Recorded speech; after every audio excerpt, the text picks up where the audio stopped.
11 अप्रैल को 17वीं लोकसभा चुनाव के लिए पहले चरण का मतदान हो रहा है। पहले चरण में 20 राज्यों और केंद्र शासित प्रदेशों की 91 लोकसभा सीटों के लिए चुनाव हो रहे हैं। इसमें कई केंद्रीय मंत्री, पूर्व मुख्यमंत्री और नामी चेहरों की प्रतिष्ठा दांव पर है।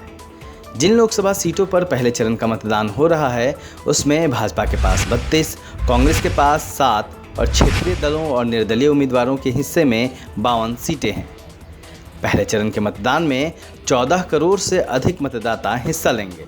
इसमें विभिन्न दलों और निर्दलीय मिलाकर कुल 1279 उम्मीदवार मैदान में हैं। पहले चरण में जिन 91 लोकसभा सीटों पर मतदान हो रहे हैं उसमें उत्तर प्रदेश की 8 सीटों, उत्तराखंड की सभी 5 सीटों, आंध्र प्रदेश की सभी 25 सीटों, अरुणाचल की 2, असम की 5, बिहार की 4, छत्तीसगढ़ की 1, जम्मू और कश्मीर की 2, महाराष्ट्र की 7, मणिपुर की 1, मेघालय की 2, मिजोरम की 1, नागालैंड की 1, ओडिशा की 4, सिक्किम की 1, तेलंगाना की 17, त्रिपुरा की 1, पश्चिम बंगाल की 2, अंडमान और निकोबार की 1 और लक्षद्वीप की 1 सीट शामिल है।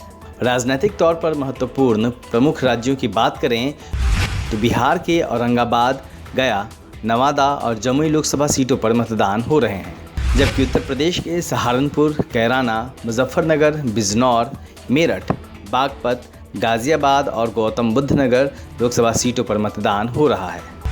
छत्तीसगढ़ के बस्तर में मतदान हो रहा है। महाराष्ट्र की बात करें तो यहाँ के वर्धा, रामटेक, नागपुर, भंडारा, गोंदिया, गढ़चिरौली, कैमूर, चंद्रपुर और यवतमाल लोकसभा सीटों पर चुनाव हो रहे हैं। उत्तराखंड के टिहरी गढ़वाल, गढ़वाल, अल्मोड़ा, नैनीताल, उधम सिंह नगर और हरिद्वार लोकसभा सीटों पर पहले चरण में मतदान हो रहे हैं। ओडिशा में कालाहांडी, नवरंगपुर, बिरहामपुर और कोरापुट लोकसभा सीटों पर मतदान हो रहे हैं।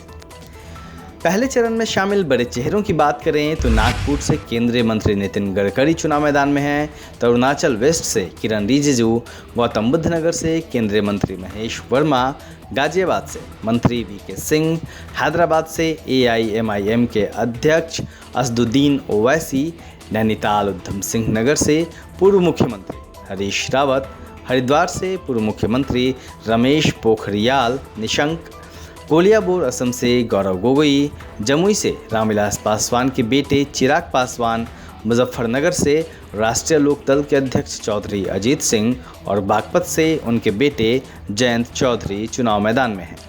पहले चरण में उत्तर भारत में ज़्यादातर लोगों की नज़रें पश्चिमी उत्तर प्रदेश पर लगी हुई हैं। यहाँ बाजी किसके हिस्से में होगी ये जाट, गुर्जर और मुस्लिम मतदाता तय करेंगे। फिलहाल पहले चरण के मतदान के साथ ही भारत के अगले प्रधानमंत्री की दौड़ शुरू हो चुकी है। ब्यूरो रिपोर्ट, दलित दस्तक। दलित दस्तक आपका अपना चैनल है। यह चैनल आपकी आवाज़ उठाने के लिए है। इसको जरूर सब्सक्राइब करें और अपने दोस्तों से भी करवाएं। बेल आइकन पर भी जरूर क्लिक करें।